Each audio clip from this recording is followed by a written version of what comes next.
Hello everyone, welcome back to my channel.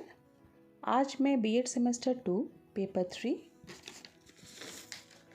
Learning and teaching का topic meaning and definitions of meaningful learning के बारे में जानकारी दूंगी। तो आइए देखते हैं। मीनिंगफुल लर्निंग, जिसे सार्थक अधिगम या अर्थपूर्ण अधिगम भी कहा जाता है, इसके अर्थ को देखेंगे। सार्थक अधिगम वह सीख है जो छात्र के जीवन के लिए प्रासंगिक है और इसका उद्देश्य ज्ञान और अनुभव के साथ ज्ञान के संदर्भ के माध्यम से गहरी समझ प्राप्त करना है। अर्थात मीनिंगफुल लर्निंग वह लर्निंग है जिसका सीधा संबंध छात्रों के जीवन से होता है और इसका मुख्य उद्देश्य छात्रों में गहरी समझ विकसित करना है जो छात्रों के प्रीवियस नॉलेज और एक्सपीरियंस से रिलेटेड होता है। सार्थक अधिगम में दो मुख्य विशेषताएं सम्मिलित होती है। पहला, सीखी जा रही सामग्री छात्रों के जीवन से संबंधित होता है, अर्थात छात्र उन्हीं चीज़ों को सीखते हैं जिनका उपयोग वे अपने जीवन में कर पाएंगे। और दूसरा, छात्र को नई जानकारी या ज्ञान को पूर्व ज्ञान से जोड़ने एवं तुलना करने में सक्षम होना चाहिए और ऐसा करने से छात्र नए ज्ञान को प्रीवियस ज्ञान से कनेक्ट करके नए नॉलेज को कंस्ट्रक्ट कर पाएंगे। शैक्षिक शोधकर्ता यह मानते हैं कि सार्थक अधिगम से गहरी समझ और अंतर्दृष्टि, दीर्घकालिक ज्ञान और ज्ञान को वास्तविक जीवन में लागू करने की क्षमता प्राप्त होती है।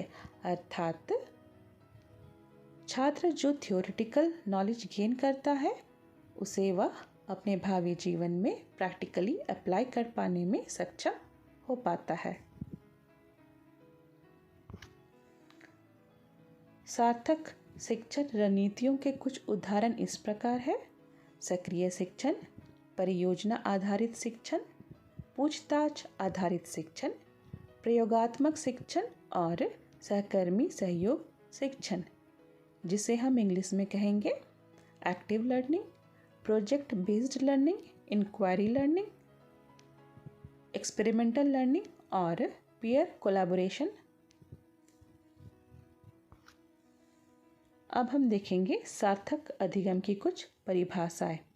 मैकॉम और मिलर 2007 के अनुसार शिक्षार्थियों को यह देखना चाहिए कि जो सीखा जा रहा है वह उनके व्यक्तिगत और जीवन हितों के लिए सार्थक और प्रासंगिक है, जिसके परिणाम स्वरूप सीखने की स्वाभाविक प्रेरणा मिलती है।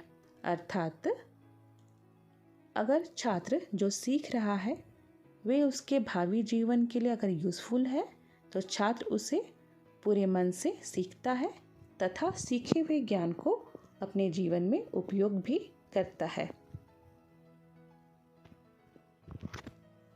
दूसरा है ऑसबल 2000 के अनुसार, अर्थपूर्ण सीखना रटकर सीखना का विरोध करता है और यह सीखने के उस प्रकार को संकेत करता है जिसमें नवीन ज्ञान पूर्व ज्ञान से संबंधित होता है। अर्थात नए नॉलेज का कंस्ट्रक्शन छात्रों के प्रीवियस नॉलेज के ऊपर होता है। अर्थात हम कह सकते हैं छात्र नवीन ज्ञान का निर्माण तभी कर सकता है अगर उसका प्रीवियस नॉलेज उससे रिलेटेड रहेगा तब।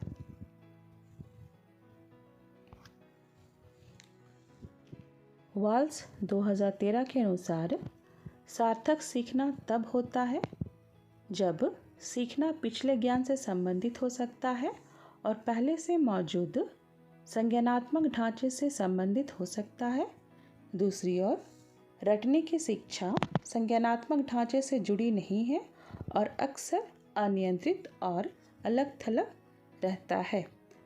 अर्थात मीनिंगफुल लर्निंग तब पॉसिबल है जब वह नया लर्निंग प्रीवियस नॉलेज से रिलेटेड होता है, अर्थात छात्र उसके बारे में कुछ प्रीवियस नॉलेज रखते हैं और यह टोटली रोट लर्निंग के जस्ट अपोजिट होता है, क्योंकि रोट लर्निंग में छात्रों का जो नया नॉलेज है उसका प्रीवियस नॉलेज के साथ में कोई कनेक्शन नहीं रहता है, जिस कारण से रोट लर्निंग के द्वारा अर्जित किया गया ज्ञान कुछ समय के बाद निष्क्रिय हो जाता है। वहीं मीनिंगफुल लर्निंग से सीखा गया ज्ञान छात्र अपने जीवन में उपयोग कर पाने में सक्षम हो पाता है। तो आज के लिए इतना ही, और इसी तरह का और एजुकेशनल वीडियो के लिए please do like, share and subscribe my channel. Thank you.